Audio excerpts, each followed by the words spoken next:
Brilliant times नमस्ते, brilliant times news मध्ये तुमचं स्वागत आहे. मी योगिता शिंदे. आज आपण विभूती फॅमिलीची मुलाखत घेणार आहोत. नमस्कार सर. नमस्कार, मी सिद्धराम विभूते. माझा परिचय या कलाक्षेत्रातला मी थोडस माहिती देतो. मी सिद्धराम महादेव विभूते, अगदी पारंपरिक कलावंत आहे मी. अगदी आजोबापासून वडिलांपासून आलेली ही पारंपरिक कला. सुरुवातीला रामायण महाभारताचे कार्यक्रम मी सादर करायचं, त्याच्यातून माझा छोटासा पात्र असायचा आणि त्यातूनच गाणे म्हणत, पेटी वाजवत, तबला वाजवत मी शिकत आलो. आणि पारंपरिक कला हे भविष्यात आणखी कमतरता पडू लागली, म्हणून गुरुजनांच्या आशीर्वादानं मला हे शास्त्रीय संगीताचं संगीत विशारद पर्यंत गायनमध्ये मी अभ्यास पूर्ण केला. त्यापुढेही मी MA म्युझिक सोलापूर विद्यापीठातून पूर्ण केलं. आणि मराठी हिंदी गाणे म्हणजे उदरनिर्वाहासाठी काळाची गरज होती. शास्त्रीय संगीताबरोबर छोटे मोठे कार्यक्रम करू लागलो मी. भारतातल्या सर्व भाषेत मी गाणे म्हणतो आणि जे चांगले चांगले मोठमोठे या सोलापूर जिल्ह्यातले किंवा पुण्यातले स्कूल आहेत तिथं मी म्युझिक टीचर म्हणून कामही केलं. 12-15 वर्ष, आता 18 वर्ष झालं मी काम करतोय. मराठवाड्यातल्या सारख्या ठिकाणी मी माझी जुनी ओळख वडिलांची वगैरे असल्यामुळं तिथं मी अध्यात्माचे कार्यक्रम केले. शिवकथा, भागवत कथा, कीर्तन अशा कार्यक्रमातून माझी सुरुवात झाली. त्यानंतर पुढे वगैरे छोटे मोठे वैयक्तिक ऑर्केस्ट्रा, लग्नातले मंगलाष्टिका कार्यक्रम असे मी कार्यक्रम करू लागलो आणि उदरनिर्वाह करू लागलो. तुमच्या आईचं नाव, तुमच्या वडिलांचं नाव, तुम्हाला किती भाऊ बहीण होते? कुटुंब मोठे, तसं आमचंही कुटुंब मोठं, 5 भाऊ 5 बहिणी. माझाही 10वा नंबर आहे. वडील काही वर्ष झाले गेले. आई आमची आणखी आहे. आधी चांगलं असायचं जेवण वगैरे, बऱ्याचशा गोष्टी, वातावरण वगैरे. आता छान असं आईनं सांभाळ केले. कला क्षेत्रातून मी जगलोय आणि ऐकत आलो, म्हणून आज मी स्टेजवरती आहे मोठ्या. तुमच्या आईचं आणि वडिलांचं नाव सांगा. माझ्या आईचं नाव शरणम्मा, वडिलांचं नाव महादेव. असं. त्यानंतर 1ली ते 10वी जे प्राथमिक शिक्षण होतं ते तुम्ही कुठून केलं? नेहरू नगर, विजापूर रोड, सोलापूर इथं श्री राष्ट्रसंत तुकडोजी महाराज शाळा आहे. तिथं माझं 5वी ते 10वी आणि त्याच्याच बाजूला गांधी आश्रम शाळा म्हणून आहे, तिथं 1ली ते 4थी असं शिक्षण. पुढं 11वी 12वी संगमेश्वर कॉलेज. मग त्यापुढेही मी BA शिवदारे, मग पुढे MA मी सोलापूर विद्यापीठातून, अहिल्याबाई होळकर सोलापूर विद्यापीठातून मी MA संगीतातून पूर्ण केलं.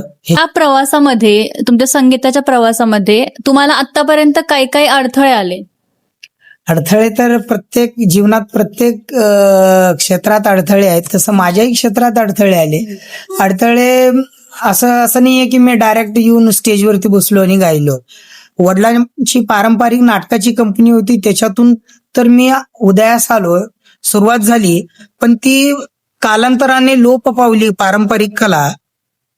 मग पुढे जाऊन आधुनिकतेकडे वळताना, ऑर्केस्ट्रा कार्यक्रम करत असताना किंवा बऱ्याचशा पुढे जात असताना, कारण तो फील्ड आमच्या पारंपरिक फील्डमध्ये किंवा क्षेत्रात नव्हतं. ते आधुनिकतेचे गाणे, मराठी हिंदी गाणे किंवा लोकगीत किंवा कॉलेज जीवनातलं वेगळं. कारण आमच्यातले बरेचसे लोक, जो समाज आहे तो शिकलेला नाही आहे. बहुरूपी समाज म्हणून आहे. ऍक्च्युली बहुरूपी म्हणजे ते पोलीस ड्रेस घालणारे, तो भाग, तो भटकेमुक्त वेगळा. आमचा एक बहुरूपी समाज म्हणजे बुडगाव जंगम म्हणून आहे. मग त्याच्यातून आम्ही जे काही आलोत पुढे, बरेचशा अडचणी येणार, कारण मी नव्यानेच या क्षेत्रात पाऊल ठेवलेला होता. प्रवासामध्ये तुम्हाला कोणी कोणी मदत केली, कोणी कोणी प्रोत्साहन दिलं तुम्हाला? सुरुवातीला तर आई वडिलांनी सुरुवात केली. त्यानंतर गुरु संतोष कुलकर्णी सर म्हणून सोलापुरातील सुरुवातीचे माझे कलाक्षेत्रातले गुरु होते. ते खूप छान शिकवले. आणि सुरुवातीला बरेचसे म्हणजे शाळेत म्हणा किंवा संगीत विषयात म्हणा, म्हणजे रागवून किंवा स्ट्रिक्टली असं शिकवायचे. त्याच्यामुळं आम्ही शिकलो. आम्हाला सुरुवातीला छान असं सपोर्ट मिळालं गुरुजनांचं, त्याच्यामुळं छान प्रगती असं झालं आमचं. त्यानंतर म्हणजे 300-400 विद्यार्थी या क्षेत्रात मी शिकवले बऱ्याचशा विद्यार्थ्यांना, ज्यांना बोलता येत नाही, जे बोबडे आता असे पालक आहेत की उत्सुक असे पालक आहेत की आमच्या मुलाला आला पाहिजे. जेव्हा त्या मुलाला घेऊन येतात तर तो मुलगा किंवा मुलगी ती 3 वर्षाची आहे, 2.5 वर्षाची आहे. ह्यांना बोलता पण येत नाही कसं शिकवायचं. पण ते पालकांच्या उत्साहामुळं आणि माझी सुरुवात बघूयात, एक प्रयोग म्हणून मी सुरुवात केलेल्या त्या लहान चिमुकल्या अबोल की बोबड्या बोलातून पण मी गाणं शिकवलं आणि मुलं गाऊ लागले आणि पालकांचाही उत्साह वाढत गेला आणि त्याच्यामुळे प्रसिद्धी वाढत गेले, विद्यार्थी वाढत गेले. पुण्यात पण होतो मी नरे धायरीत. तुम्ही आता म्हणलात की पुण्यामध्ये होतो मी, मग पुण्यामध्ये तुम्ही किती वर्ष होतात? म्हणजे पुण्यातल्या पण विद्यार्थ्यांना तुम्ही शिकवलंय का? हा, पुण्यात मी डीएड शिकण्यासाठी होतो तिथं ह्याच्या आधी. मग त्यानंतर पुन्हा मी सोलापुरात आलोय. मग पुन्हा नरेमध्ये तिथं जाधवर इन्स्टिट्यूट म्हणून आहे, जाधवर सरांचं.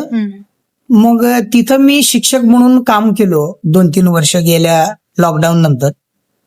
त्यानंतर पुन्हा मी इथं सोलापूरमध्ये आईला सांभाळ करण्या हेतू मग पुन्हा मी इथं सोलापुरात मी आलो. जे तुमचे स्टुडंट आहेत त्यांना तुम्ही ऑडिशनसाठी पुढे नेण्यासाठी काय काय प्रयत्न केले? ह्या आधीच मला एक कॉल आलता की नागपूरमध्ये 18 आणि 19 सारेगमपचे ऑडिशन आहेत.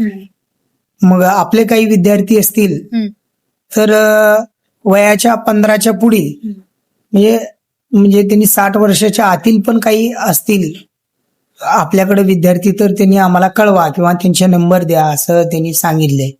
आता त्या पुढील त्या मॅडमना आम्ही फॉलोअप घेऊन किंवा आमच्याकडचे जे विद्यार्थी आहेत पुणेचे असो, सोलापूरचे असो, इतर ठिकाणचे ऑनलाईन क्लासेसवाले, त्यांना आम्ही कळवतो की या ठिकाणी स्पर्धा आहेत, जुनून आहेत, चांगले आहेत. ह्याच्या आधी पण फ्रेम ऑडिशन म्हणून तिथेही पुण्यातल्या मुंबईतल्या ऑडिशनला माझे विद्यार्थी जाऊन आले टॉप 10 पर्यंत. अशी वाटचाल सुरू आहे. मी विद्यार्थ्यांनाही पाठवत असतो आणि घडवत असतो. गाणे आणि शास्त्रीय संगीत हे दोन्ही शिकवतो मी. ऑफलाईन आपण शिकवतो मुख्यतः. काय काय विद्यार्थ्यांना जमत नाही त्यांना ऑनलाईन शिकवतो आपण, लांब असतील त्यांना. मग आता काही काही जे आपले नवीन व्ह्युअर्स बघणारे असतील, जर त्यांना त्यांच्या मुलांना किंवा त्यांना स्वतःला जर तुमच्याकडून संगीत शिकायचं असेल तर मग त्यांनी तुम्हाला कॉन्टॅक्ट कसा करायचा? माझे काही जाहिरात वगैरे पण मी बरेचसे केलेले आहेत सोलापूरमध्ये. जस्ट डायल पासून ऑनलाईन पण माझी गुगलला ह्याला त्याला मी माझी जाहिरात सोडलेली आहे.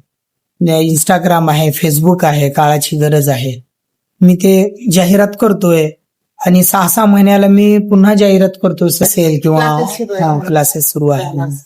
तुमचा इन्स्टा आयडी किंवा फेसबुक आयडी काय आहे? सिद्धराम विभूते म्हणून माझा आहे. सिद्धराम विभूते 4188 म्हणून आहे. असं तुमचा काही कॉन्टॅक्ट नंबर वगैरे आहे? कॉन्टॅक्ट नंबर 9890128306 असा माझा कॉन्टॅक्ट नंबर आहे. तुमच्या ह्या प्रवासामध्ये तुमच्या बेटर हाफने तुम्हाला काय काय मदत केली? वाईफनं तरी, आता माझी वाईफ माझ्या बरोबर सतत असते, क्लासेस सांभाळते ती. जे सुरुवातीचे विद्यार्थी आहेत सारेगमपधनिसा बेसिक स्टडी ते करून घेते. त्या पुढील विद्यार्थ्यांच्या, सिनियर विद्यार्थ्यांचा परीक्षा किंवा अभ्यास मी करून घेतो.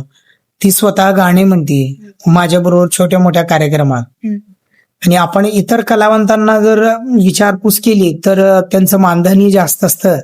कार्यक्रम छोटे मोठे असतात, कधी कधी मोठे असताना आपण मोठ्या कलावंतांना बोलवतोय. छोटे मोठे कार्यक्रम असतील तर मला सतत माझी मिसेस सिंगिंग करते, ते डान्सही करते, असे ऑलराऊंड आहे. मी स्वतः गाणे म्हणतो छोटे मोठे बरेचसे मोठमोठ्या कार्यक्रमात. आणि स्वतः मी हार्मोनियम वाजवतो, तबलाही शिकवतो मुलांना, तबलाही वाजवतो बेसिक. आणि लावण्य खनी सारख्या मोठ्या कार्यक्रमात सोलापूरच्या मी संगीत संयोजक म्हणून कीबोर्ड वाजवतो. त्यांना प्रत्येकाच्या आवडीनिवडी वेगळ्या असतात. त्यांना आपण त्या विषयाबद्दल महत्व पटवून देऊन आपण आधी सुरुवातीला क्लासिकल बेसिक हार्मोनियम आणि गायन हे बेसिक अभ्यास शिकवतो. ज्यांना परीक्षा द्यायची असतील तरी त्यांना माझे स्वतःचे नोट्स आहेत, ते परीक्षाही देतील. ज्यांना परीक्षा द्यायची नाहीत त्यांना फक्त गाणी शिकायचे आहेत. आपण कराओके ट्रॅक वरती पण आपण त्यांना गाणी शिकवतो. आधी हार्मोनियम वरती गाणे बसून घेतो सुरात, पण नंतर ना कराओके वरती घेतो.